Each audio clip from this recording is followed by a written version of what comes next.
Hey, everybody. So excited for today. As you can see, I've already got my Coca-Cola going, getting ready to have this amazing presentation by my dear friend. And many of you have seen him on our webinars before with our expert series, Trent Hendry. He is the all-out genius. I mean, he's Mr. Title and Escrow, right? If you go to Instagram, Mr. Title Escrow, you can see him there with almost 12,000 followers on Instagram. He's going to be sharing today his 1031 exchange webinar, talking about how, seasoned real estate professionals with extensive experience in 1031s, how they can help numerous clients. But before we get going, we have a pretty amazing hype video that we have prepared. As you know, April 17th in Phoenix, we launched this year's series of Revitalize, right? Regrow, re-engage, remarket yourself as a real estate professional. That we'll be holding them in Phoenix, Salt Lake City, Atlanta, Denver, San Diego, and Miami. So hopefully there is a location close to any of you who are there. You can go to the website wrelive.com to see all of those different ones and the dates that they're at. But April 17th coming up is our Phoenix first show, and super pumped for this hype video. It's the owner of Absolute Motivation. James Dixon is phenomenal. He's receiving the Medal of Valor coming up from the vice president in March. And so, Rick, if you wouldn't mind playing the hype video for everybody to see here, so you can kind of experience why I love hearing James. If you were born to do in greatness, you can still get there, even if you end up put on pause, if your dreams look like they're interrupted, if the journey to excellence looks like it got cut off, there will always be a secondary path. And when the path opens up, you have to be willing to open up yourself to accepting it. Stay there, get up. You just turn what that pain is into purpose.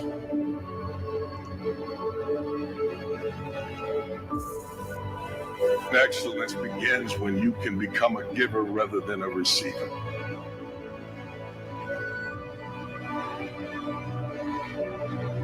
There are people who are scaffolds in your life. They are there for a season, and they will season you up so that someone else knows how to get you from where you are raw to well done, so that you can be what you can be.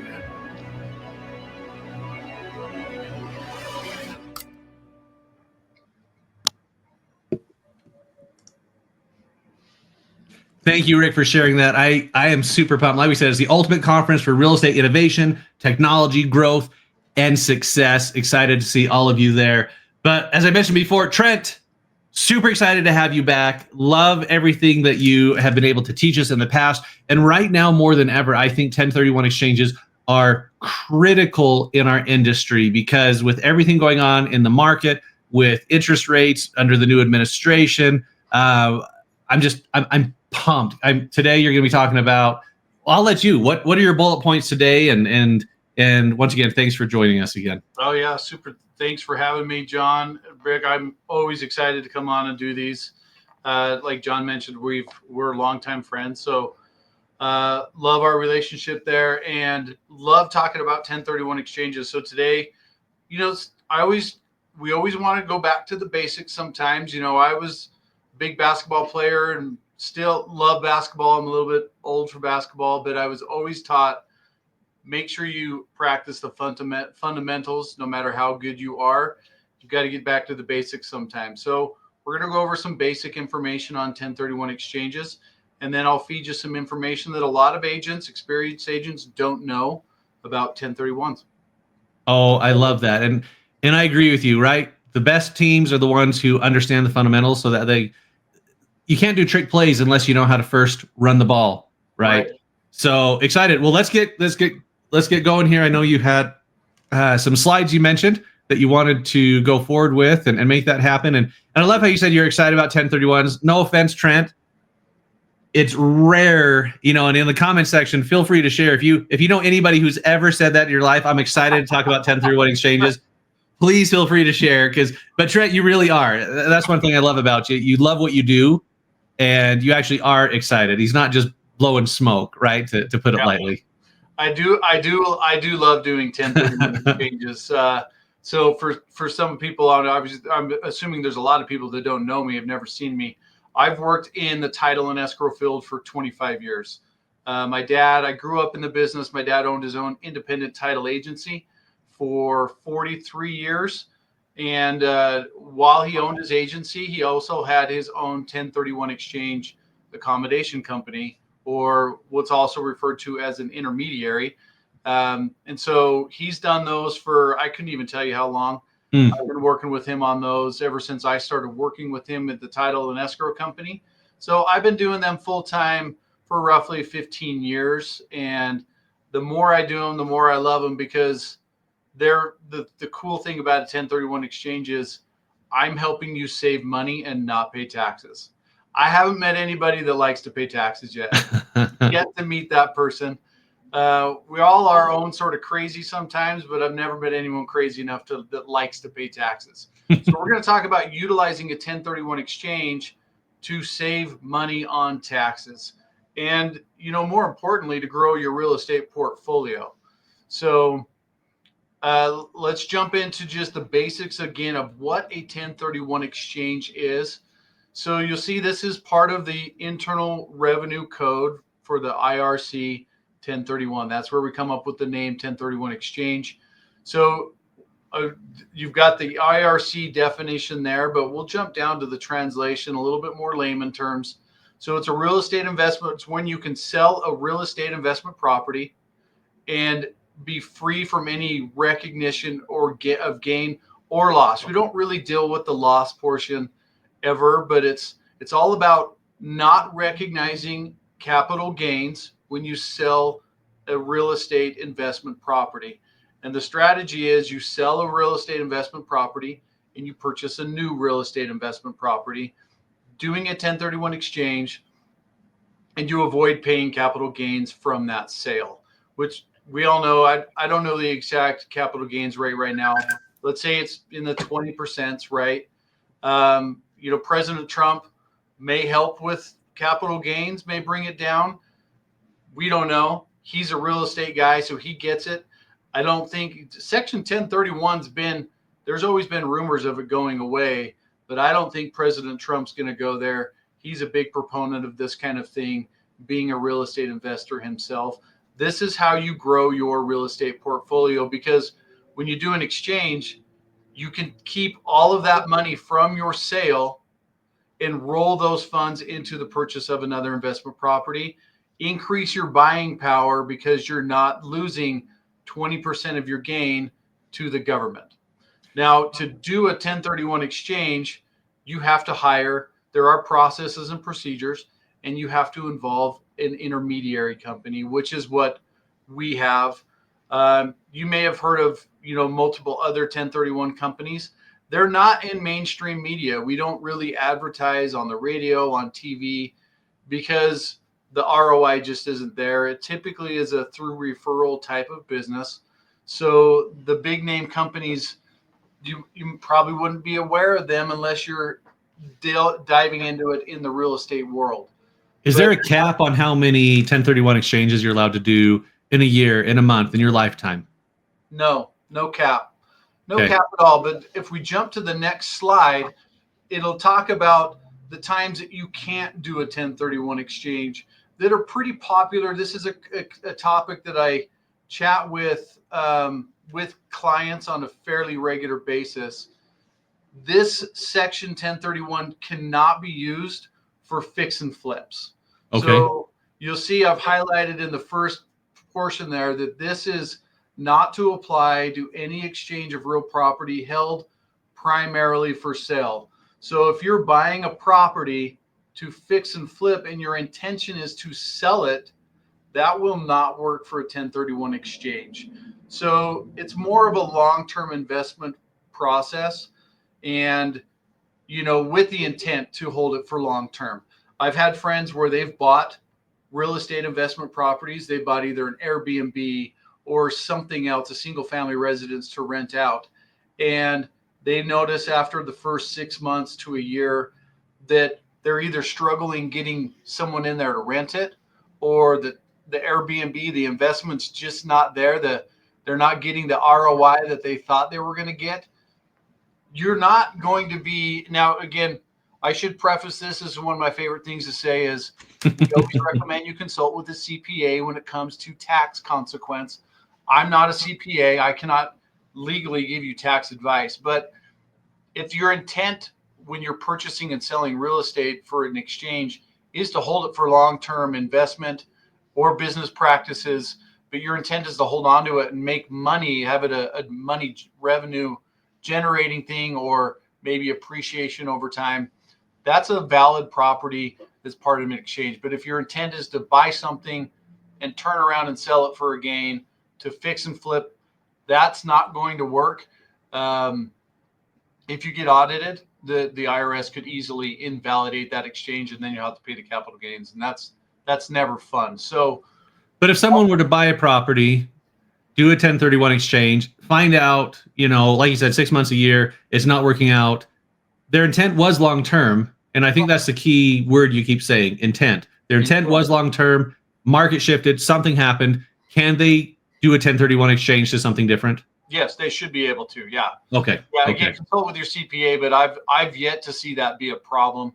Okay. Like I said, a close friend of mine had that situation, and they ended up selling the property that they had bought, got into something else, and it was a great investment for them. So sometimes, the quote that I gave in my networking chapter this morning was, if the plan doesn't work, change the plan, not the goal. Mm-hmm. So I like that. You just have to find something else that works better for you. So the other thing that I kind of want to go over with exchanges is you have to complete an exchange within 180 days. So you see that on the slide here, from the date you sell a property to the day you close on the property you're purchasing, it has to be done within 180 days. There is no wiggle room on that, except for in times of disaster with certain areas. So think places like LA right now. I would imagine in the near future, the IRS will probably put something out that says it's considered a disaster area. And if you've got it, they may extend your 180-day deadline. They may also extend your 45-day identification period. So you'll see on the screen there, the first 45 days of the 180 days is the time in which you can identify the property that you're going to purchase after you've sold the property that you are selling. And outside of that 45 days, you cannot determine, or you cannot identify any additional properties to purchase as part of the exchange. So if you go under contract on something in the first 45 days, you've identified that as your replacement property, and that falls out of contract, and you didn't identify any other properties, you unfortunately cannot identify any additional properties outside of that 45 days. Again, with the exception if you're in a disaster area, and that's something that you kind of coordinate with your CPA. And if we're handling an exchange for you, we can go over that as well. I love that. And pretty hard set dates. Now, a few things here real fast. Yes, this is being recorded. Everyone who has registered will receive this. It'll be up on our YouTube as well. But Allison had a great question. Allison O'Brien, what if you want to buy a rental property, Trent, and want to use IRA funds to buy it and hold it for long term? Can you talk about that process? Yeah, I mean, I don't deal specifically with IRA funds very often.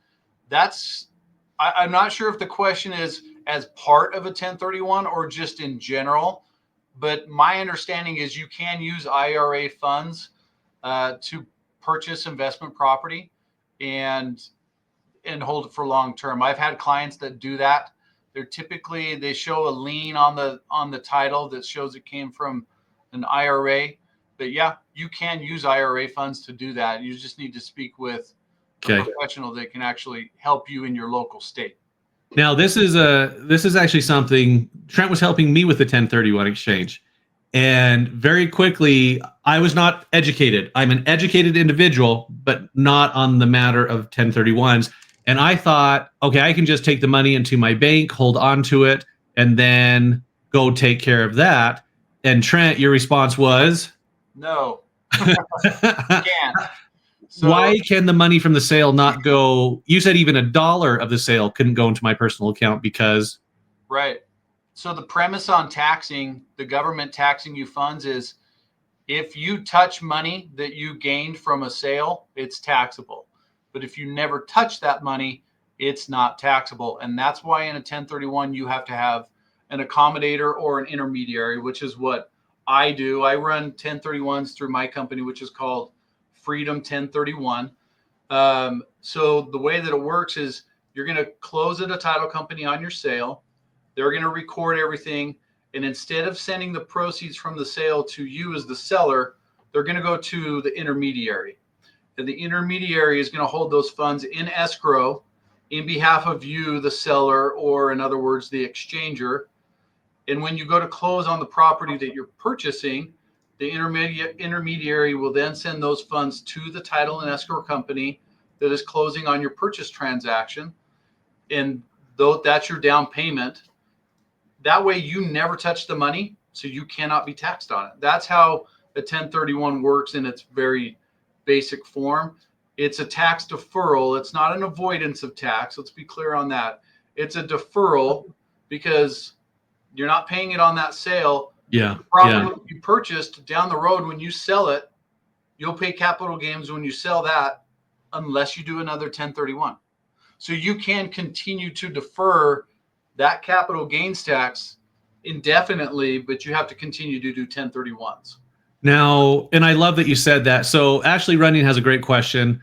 Are funds held in escrow for up to 180 days?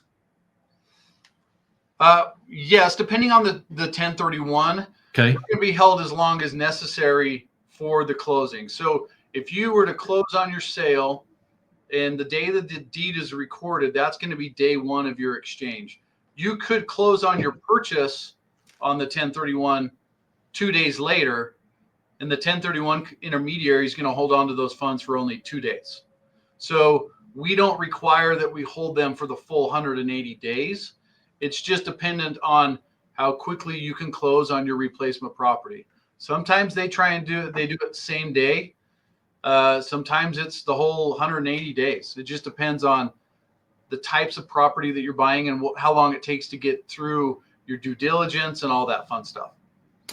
Now, is there an age limit? And how about family trust? Can the trust do a 1031? What if trust has so there's multiple questions here. And what if a trust bank account, what if trust has a bank account under the trust? Is that bypassed under a 1031? No, because the trust has a tax ID number in the event of a family.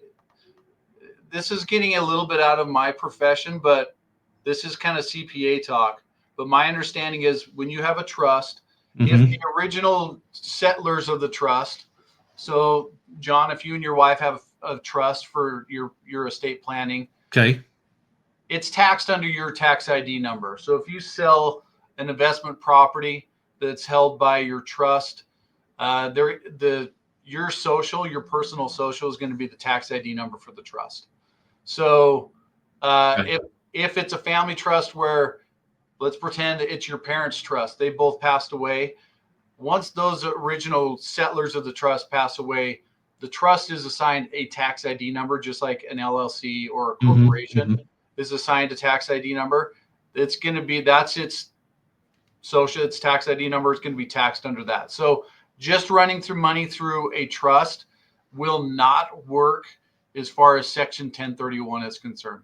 You have to use an intermediary. You'll see on one of my upcoming slides, there's no such thing as a DIY 1031. You cannot do a DIY 1031. You just can't.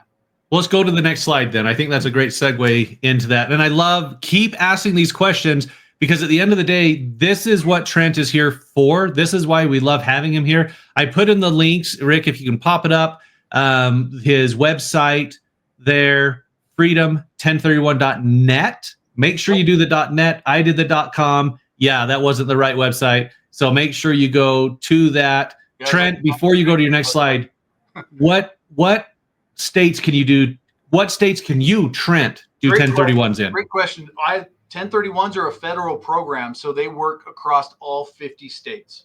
So I'm based in Utah, but I help people with exchanges in every state. They could be selling a property in Florida and buying a house or another property in Hawaii.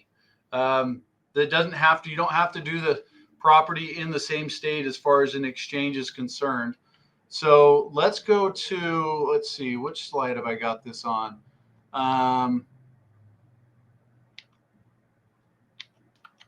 Like kind. So this is another really big question, is when people refer to like kind exchanges.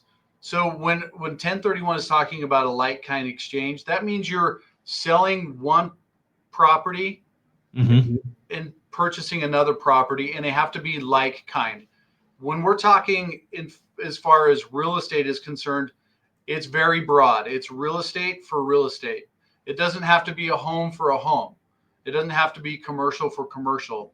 It can be any type of real estate for any type of real estate. So you could sell a single family residence and upgrade to a fourplex. If you wanted to get, that, you could sell your fourplex and buy storage units. You could sell a vacant piece of ground and buy commercial property. So any real estate for any real estate is what it means by like kind. So I like that. Great question by Ava, Trent, that pertains to this. Yeah. If the sales price from the sale of the property, I love this because this is all stuff you and I have talked about over lunch, over the phone. I love questions. Questions are better than me just rambling on. Yeah. So if the sales price from the sale of the property is greater than the property you want to purchase, can you prorate the 1031 exchange? Because that does happen, right? You make this massive sale, and the item you're purchasing is not of equal value. Yeah. So ideally, in a perfect world on an exchange, the properties of your purchase property is of equal or greater value than the property you sold.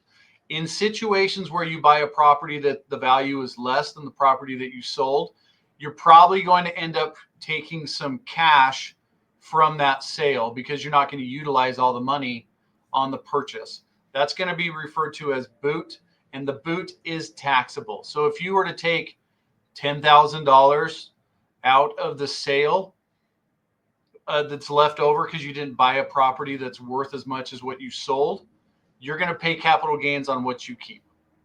So only the 10,000 though. Correct. That's my idea. Yeah. Again, review those kind of things with your CPA. I think that's really important to do. Yeah. When we're talking 1031s, your CPA should be involved in these things.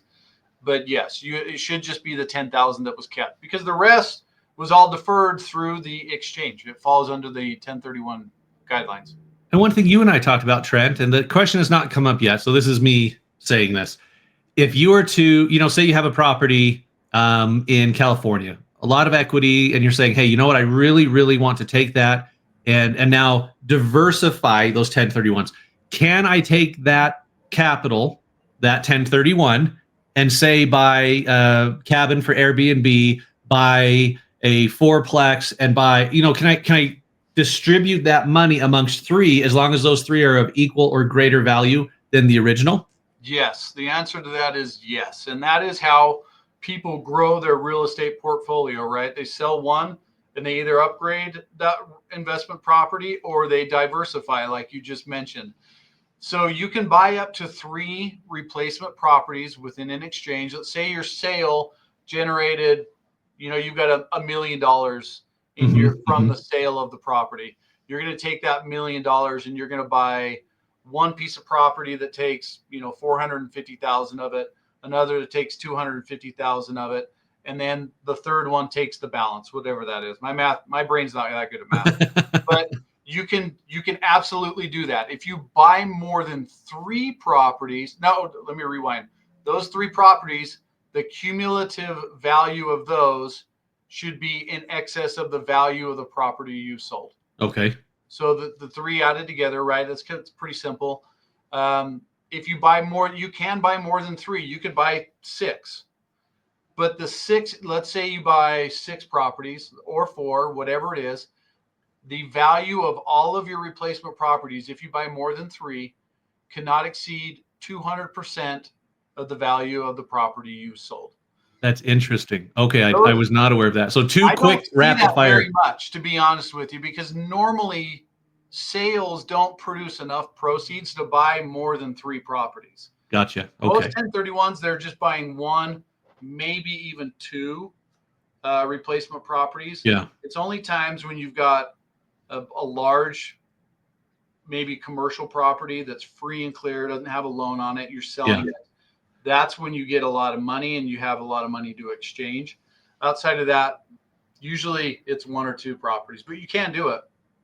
Well, and I love that. It's something my grandma Stevens, those of you who have been on here multiple times, you know that my dad's one of my heroes, and he learned everything he learned from another one of my heroes, my grandma. And she was always, Trent, you and I have talked about this quite a bit, that you can take all that money and put it down on one new property, which is good. That's not a bad thing. At the very least, do that. But that property over the course of time averages 3% growth a year. Obviously, the COVID years threw everything off. Things are going crazy right now. But typically 3% growth in value a year. Now you take that same amount of money and you do what Trent just described, and you do a 1031 exchange and buy 3 properties. Now it's not just 3% growth on that lump sum you would have put down on one, but you split that lump sum amongst 3 properties, and guess what? You're getting 3% on that value, this value, and that value. Smart real estate investors are always looking to take that one and then split it, and then take those and split it. Last week's webinar, we had a gentleman on with us. He is a young man, about my age. I think I'm a young man. Trent and I, we're the same age. We think we're young, even though apparently our kids are getting older. But he has 78 doors. And that's the way a lot of real estate investors look at it, is how many doors you have. So whether it's a 4-plex or because the doors are what pay that rent. Now, we're going to have some rapid fire questions here, Trent, if that's okay with you. So first, from Hector Zapata, can an LLC or foreign do a 1031? You cannot do it if you're a foreigner. You have to be a taxpayer. You have to have a tax ID number. If you're paying taxes, you can do it. Okay, and can an LLC do it? Absolutely. Yeah, 100%. Okay. Ava, great question. Can a person purchase... Oh, next one from Ava. Can a person purchase a property from a related party? So in this case, Ava has a client who wants to purchase an investment property from her ex-husband. I don't see why not. It's one of those things that I would probably review with your CPA just to be sure. But if they're especially an ex-husband, that's not a person you're living with, you should be able to do that. Yes. You're probably just going to want to cross T's and dot I's really good to make sure that it doesn't look like you've undervalued the property or anything like that to make it fit in an exchange. But I don't see a problem with it. I would run it by your CPA just to be sure. But yeah, you can do it. Love that. Love that. Next one, Anthony Gibson. Can you use a 1031 exchange and use the proceeds from selling a single family investment to purchase shares of an REIT or real estate investment trust? I'm possibly. So what I do deal with a lot is people selling or buying DSTs, a Delaware Statutory Trust. It's probably similar to a REIT. I don't deal with REITs very often, so I'm not 100% certain that a REIT will be qualified under a 1031 exchange. What I can tell you is a DST is qualified under a 1031 exchange, and I'm assuming it's similar because a Delaware Statutory Trust, you're buying a percentage ownership in that DST. And so it's a little bit different than a regular transaction, but you can do it with DSTs. Love that. Sharon Hodges actually asks, they're all fantastic questions, but this is one I've never asked you. I assume I know the answer, but with your, Freedom 1031, right? The money goes into your account.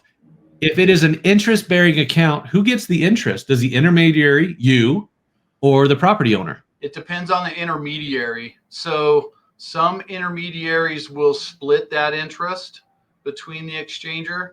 Some, the intermediary gets it. I'm not sure that there's any that give it all to the exchanger. The way that I personally structured, I have a low fee to do the exchange.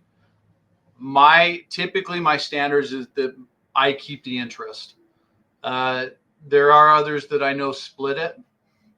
They typically have a higher transaction fee to cover their costs. So it just depends on the intermediary. Okay, so it's almost, apples to apples, depending how many slices of each you give up, Yeah. it balances the I other mean, way. I'll be honest with you. I've only had one 1031 in the last 2 or 3 years where I actually made good money on the interest. No. Uh, the time frame between the sale and the purchase is typically 30 to 45 days because that's what it takes to get through a real estate transaction. You don't make a lot of money, a lot of interest in 30 to 45 days. You do if it goes 3, 4, 5 months and it's a large sum of money, but most exchanges, the money we're holding is probably anywhere in the $200,000 to $400,000 range, and you'd be surprised. You just don't make a ton of money on those things, but you can. I'm always willing to negotiate those kind of things if the exchange is big enough, and that there's going to be $10,000 to $15,000 in accrued interest over a 6-month period, or I should say 180 days. I'm willing to split that up if people want to negotiate it. That's the kind of world we live in sometimes, right? What is the average cost of doing a 1031? About $1,000 is what you're going to pay on an accommodation fee to the intermediary, and that's Love for it. them to handle a standard exchange where you sell one property, buy one property. If you buy multiple properties, there will most likely be additional processing fees for your additional properties, maybe a couple $100 for the new one, but roughly $1,000 on a standard exchange. And once again, having done this, it's well worth it. And Oh this is yeah, just I mean, me. Whether you use Trent or anybody else, if your it's gain well is worth. $200,000-300,000, the money you would pay in taxes is going to be tens of thousands of dollars. So you're saving yourself a grundle of money by doing a 1031 exchange. It's totally worth it, and you have to. It's kind of it's the game you have to play to grow your real estate portfolio to save that money.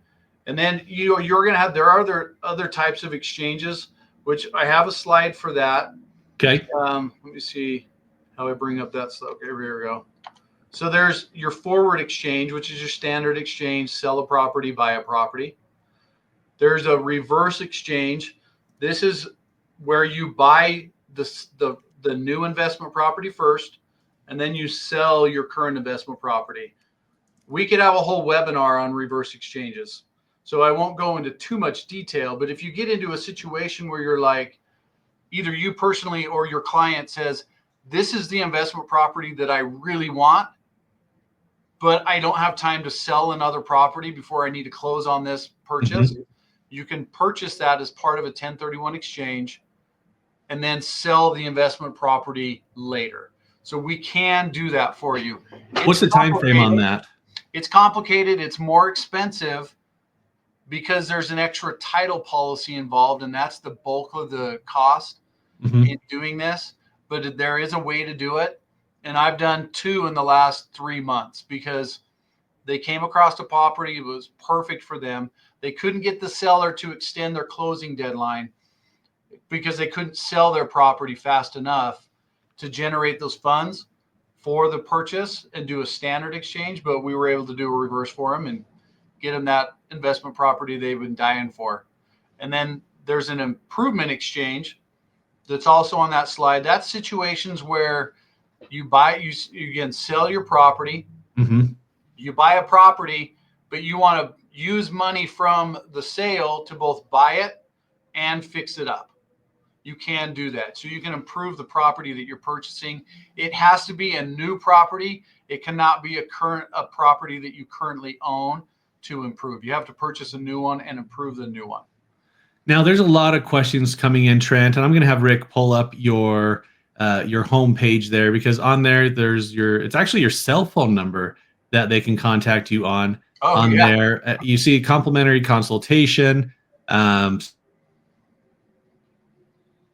Yeah, my cell phone is my lifeline. I mean, I get a lot of spam calls, but it's worth it because I always profess myself to be an easy to get old kind of guy. Like, I'm not going to make you go through an automated system. My job is both 1031s and title and escrow. So I work for a large title and escrow company, again, have for 25 years. And 1031s is what I can do to help take care of my clients. I'm all about service. And those of you that work with title and escrow companies, you know that's about all we can provide. So yeah, that's my cell phone. Text me, call me. I'm happy to answer questions personally and hopefully help you or your clients with their next 1031 exchange. I love that. And I just wanted to make sure that everybody knew that they could go there. They could see that. Let's move on to the next slide. There's so much stuff in here, and I don't want to limit you, but I also want to make sure everybody keep asking those questions. Yeah, keep asking questions. That's, to me, that's the meat of these kind of things is ask questions. I love answering questions. So the next slide are just kind of some tips. So you've already gone over the first one. Always consult with the CPA or tax attorney about the exchange. There may be situations where you don't need to do an exchange if you're selling an investment property. Maybe your gain is not enough to justify paying for an exchange. There have been very few circumstances that that's come about, but it does happen. So I would never personally feel comfortable doing an exchange. And if it wasn't going to benefit you, I would feel like it's a waste of your money. And I would feel guilty for taking your money and doing it if you weren't actually going to benefit from it. The next thing is you have to use an intermediary. We've already touched on this. There's no such thing as a DIY 1031 because you have to have that separate party that holds the money so that you never touch it, so that your LLC never touches it, so that your trust never touches it. That's the tax saving strategy. And then as intermediaries, I can give you all my personal knowledge. There are times that we bleed into that gray area where I may be giving you tax advice, but I'm the last person you want to get tax advice from.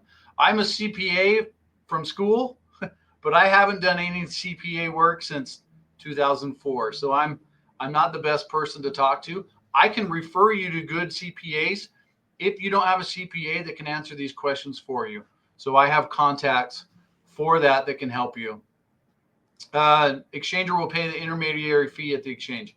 So we touched on this. This is the cost, right? You don't pay this fee up front. You pay the fee to the intermediary when you close on the sale of your current investment property. It's going to be a line item on your settlement statement that the title company provides to you and that you'll sign at closing, and they'll just send us a check. So you don't have to come out of pocket for that. It's just like real estate commissions, title and escrow. We get paid when the transaction closes. So that's a really nice thing for the clients.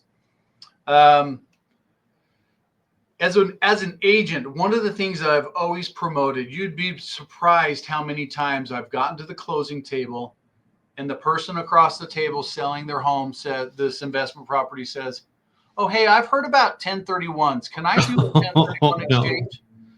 And John, you know me, my answer is always, yes, you can. Yeah. And I will move heaven and earth to make it happen for you. Fortunately, and this is one reason why my dad and I have always had our own intermediary, is it allows us to hit pause on the closing. I run to my office, throw together the paperwork as fast as humanly possible, or reschedule if necessary. But, I'm pretty fast at what I do.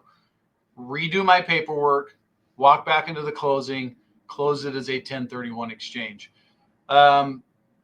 That's not the best way to do it. If you've got a client that's listing an investment property, is a good agent, if you want to be a good, reputable agent, you should 100% of the time ask them, have you considered doing a 1031 exchange? What is your plan? Are you just cashing out and moving on? Or are you planning on buying another investment property? Because if you are, you definitely need to look into an exchange. As an agent, that's your job, is to coach your client. We don't expect the consumer to understand 1031s. John, you even said yourself, I don't know much about 1031s, and John is in the business. And the reality is not everybody knows everything. No, we don't expect everybody to know anything, but as a good agent, that is one thing that I can't stress enough, is to ask them, have you considered a 1031 exchange when you're selling an investment property? It'll save them a lot of grief if you ask that up front. Well, and it takes it from a transactional client to you're a trusted advisor. right? Absolutely. Now it's oh my gosh, I need to. Did you know how much money they saved me because they recommend? I wasn't even aware of 1031 exchanges, Well, something like get that. this. I mean, I recently had a gentleman call me and said, "Hey, I'd like to do a 1031." I was like, Mhm. "Okay." So I start asking my questions. It's like, "When are you closing on your sale?" "Oh, I just closed it on it 2 weeks ago." Oh, "Well, I'm sorry, you can't go back and do a 1031." "Oh, crap. Am I going to have to pay all the gains?" Yeah, you're going to have to pay the gains. Had his agent talked to him about it when he listed it, he wouldn't have this problem. He would have yep. been able to say, this agent saved me a ton of money, as opposed to, my agent didn't even ask me about a 1031 and it Mhm. cost me money.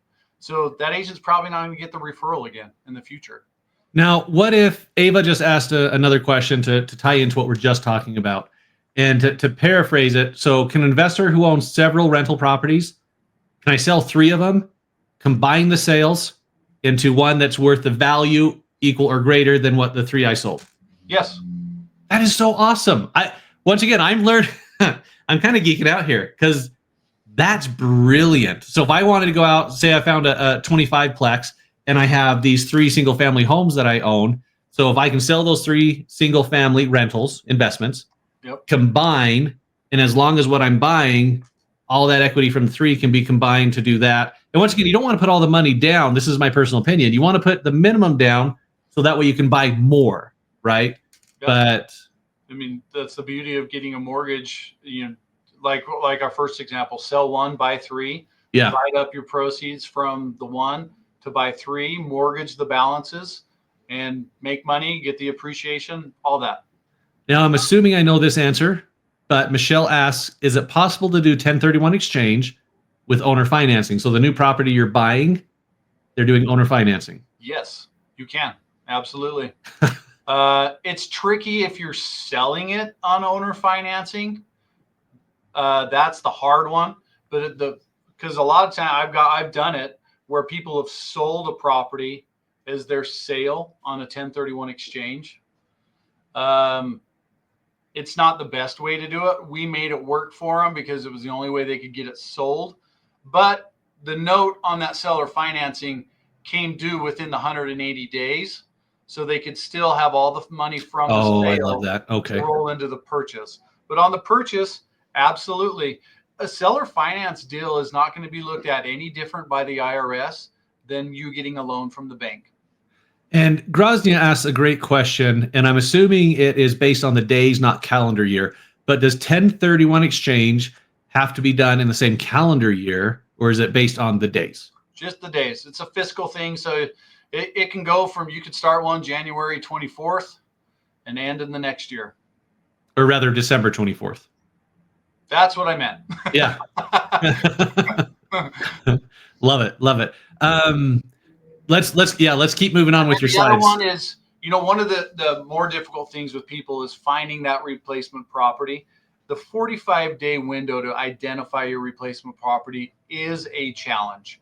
So there are some things to be aware of if you've got a client that's going to be doing an exchange. Number one, if they don't know what they're going to buy, start looking for that replacement property when you list the property that they're going to sell. That way they can find something. And hopefully, a lot of times what people will do is they'll do it, the purchase is conditioned on the sale so that they're protected. If that sale doesn't go through, they don't have to go through with the purchase.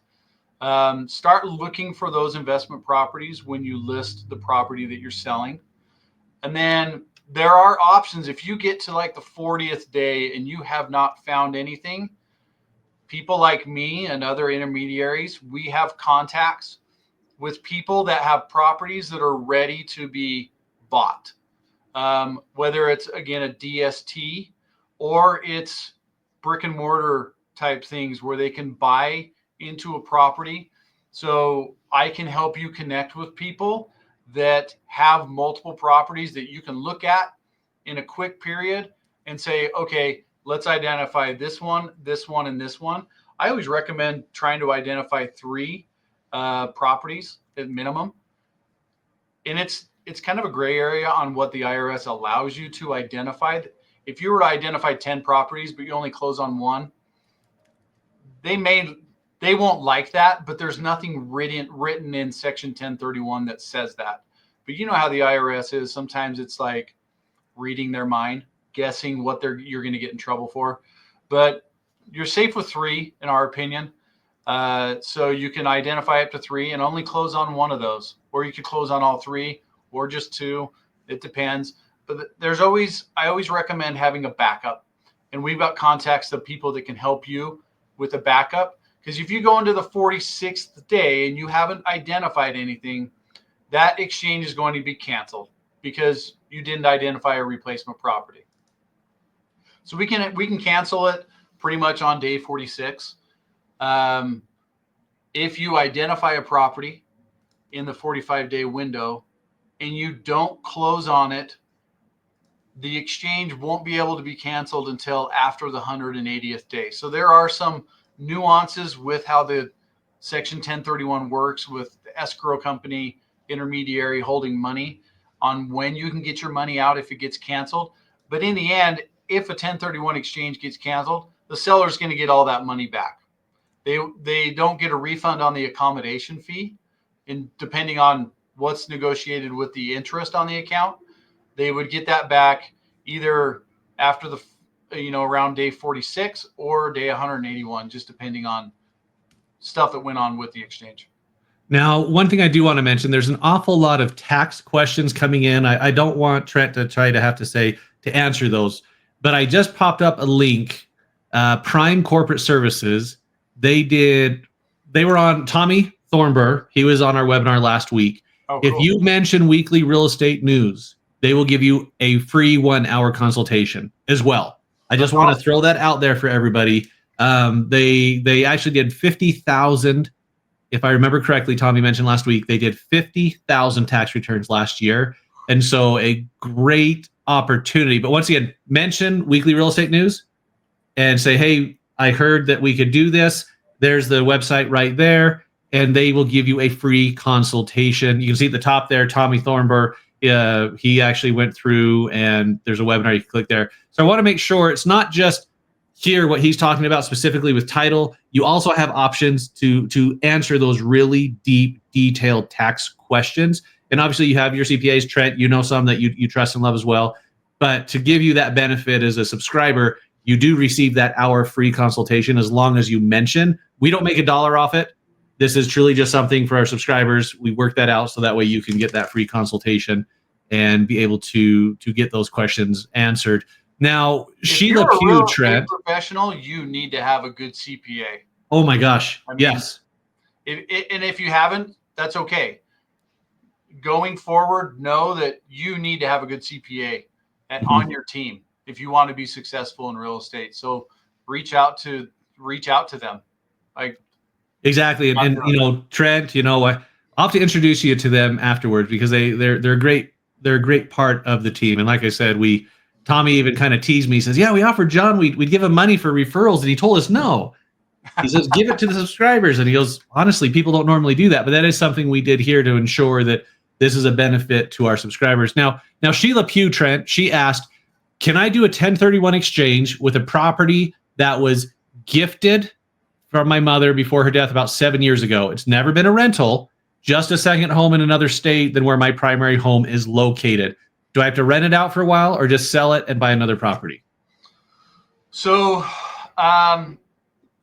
we'd have to look at some more details along with your CPA. But if it was gifted to you and you sell it, yes, you can still do an exchange. As long as it's not your primary residence, you should be able to do it, even if it's a second home, because the second home, in my opinion, is still an investment property.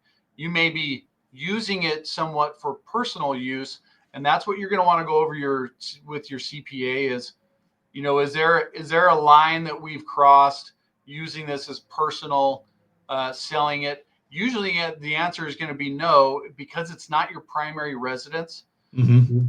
You should be able to, it falls under investment, because the reason you don't use a 1031 exchange on primary residence and why it's not part of the code is when you sell a primary residence, if you've lived there for any 2 out of the last 5 years, each person on title, so if it's a husband and wife, you're each going to get a $250,000 primary residence deduction on that sale. So if you, again, it's husband and wife, and your gain was less than $500,000, you pay zero capital gains on your primary residence. On a second home, you're not declaring this as your primary residence, so you're not getting that deduction. So it should still fall within the realm of doing a 1031 exchange. Okay, perfect. Now, Faye, I'm assuming this is a CPA question, which is why I didn't ask it. Faye is asking, can you please answer this question? So, Trent, I'm leaving this one up to you. I don't. If you make below 100,000 and sell an investment property, do you still have to pay capital gain tax? So, if your personal income is less than 100,000, if you're not doing a 1031 exchange and you sell an investment property, you made $100,000, you will pay capital gains on that when you file your taxes the next year. What if you only make 10,000 on the investment property sale? You would pay capital gains on that 10,000. Okay, perfect. Yeah. Now, what if your personal that is income? kind of a CPA question, but I'm comfortable answering that one. Yeah. What if your personal income, though? The way I'm reading this question is, if you earn. It's different for realtors. I've learned if you're a realtor, it's different. It falls. You can't quote me on this one, but when I understand my real estate friends that are clients, when they sell an investment property, I think it falls under their whatever tax bracket they're in. It's not capital gains. It's taxed as regular income because they are in the real estate industry as their profession. So you pay more as a real estate professional, I believe. Run that by your CPA, though. Now, going back to the question with Faye, thank you. They just clarified. So, Trent, example, if my personal, off my job, income is below 100,000 and I have an investment property that I sell, is my personal income, my W-2 or my salary below 100? That's a CPA question for sure. Okay. All right. And so, and once again, Faye, we've posted there in the comments, so that way you can click on there. You mentioned Weekly Real Estate News with Prime Corporate. You are able to reach out to them. They'll give you a free hour consultation. That is what they do. That's their specific niche. So yeah, I have an accounting degree, but I haven't filed my own taxes in 25 years. Yeah. Yeah. Faye, yes, thank you for the questions. And Faye just commented, not a real estate agent. So yes, so that'll get you that free advice from Prime, and they'll be able to work through with you on how to fix that as well. You know, Trent and I love, like you said, hey, I'm comfortable saying this. I'm not comfortable saying that. That's one thing in my friendship with Trent I've been very impressed with is he'll tell me that even as a close friend, John, no, Trent, just give me your personal. I'm not comfortable saying it, John. Although we are friends, you really need to talk to your CPA. Yeah, and I sometimes, and Trent can attest this, I'm like, we're just buddies. I'm just asking you a question. And he's like, no, this is business now. Yeah. I just want you to get the best advice possible. And if I can't get the best advice, I'll refer you to my wife. She usually can. I love it. Well, let's go to the next slide here. So the exchange tips. I think that might be our last one there. Perfect. And then I was just going to give a shout out for my social media. So I talked to John about it briefly. I'm not sure. So obviously you saw my website, freedom1031.net. Under social media, you're going to find me as Mr. Title and Escrow.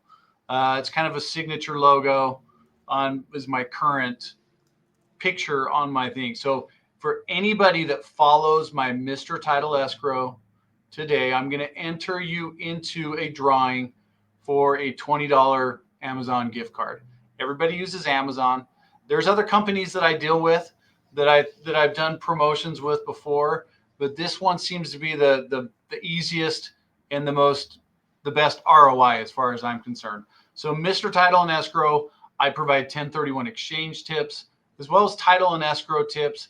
Obviously, some of those things are going to cross all state boundaries, but hopefully it's good information for you as an agent or just a real estate investor. So that's what I'm going to do today for the followers. You have to, it's only going to be for followers that were on the registered webinar. So I'll cross-reference followers with registered people for the webinar, and it'll be for just them.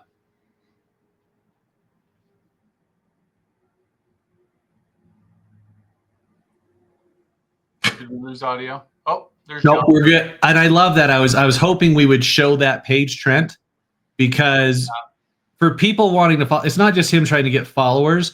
If you scroll down, there's a lot of videos that I personally watch that answer, and he mixes in some fun family and everything, which I love. But look at these videos. You can see the advice he's giving. So Rick, tap on one of those videos towards the top, if you wouldn't mind. And we'll just watch a brief. Let's do the very first one, right? So new HOAs or condo. If you tap on that. So you can see he's going through and he's giving you advice and Condo and association. I recently saw an article. Now I didn't get the whole article, but the gist of it said that in the U.S. in 2025, we're going to see 3,000 to 4,000 new HOAs or condo associations formed, and by the end of the year, we'll end up at about 373,000 total HOA. This would be nearly an 11% jump in the number of HOAs and condo associations from the end of 2024 to the end of 2025. Perfect. Thank you, Rick. Now, so here's the cool part, and this is why I'm suggesting this. If you as an agent took his video and reshared it with your comments, you're now taking news and videos that are already created and leveraging them for your own viewership. You're leveraging something that's already there to make you look better. And so for me, my personal opinion, go on there and follow. If you just want the $20 Amazon gift card, that's an awesome thing that Trent's offering. I always tell people, join for the wrong reason, stay for the right reason, right? So join so you can win that, but leverage his videos for your personal clients. So that way, hey, did you see that there's going to be an 11% increase in HOAs? Do you want to live in an HOA or not? Contact me so we can find you a place, right? Go through talking about, the different videos he has. Then they are all title related, news related in the real estate industry. And once again, a good mix, him and his sweetheart there celebrating 2025. Yeah, that's fun. On Instagram, I'm on Facebook, LinkedIn, TikTok, and X now. Perfect. Well, Trent, on behalf of everybody, once again, this was recorded, so you will receive a link to be able to do it. Oh, that's so nice. Jennifer James says, I just clicked follow. If I shall win, please give the Amazon card to a nonprofit near you. I love that, Jennifer. On behalf of all of us, thank you. That is just, I actually, I'm crossing my fingers you win now, because that's wonderful. So reach out to Trent. You have his website, you have his socials. If there's a question you have, once again, it's free consultations. I've yet to have Trent not answer, no matter how goofy my question may seem to him. He still treats me with respect and kindness. He may laugh because we're friends, but he always answers my questions professionally. So Trent, any last advice, any last thoughts before we wrap this up? No, I just appreciate the time. It's nice to get in front of people. I'm just here to help. I'm not a high pressure salesman. I'm just here to help. So thank you, John, and for all you do and allowing me to come on. Absolutely. And yes, Denny, to answer your question, it is recorded. You will be able to watch this afterwards. Thanks, everybody. Really appreciate it. Look forward to seeing you in Phoenix or a city near you for our conference coming up. First one, April 17th. Go to WRElive.com to see all of those. Thanks again, Trent. Thank you.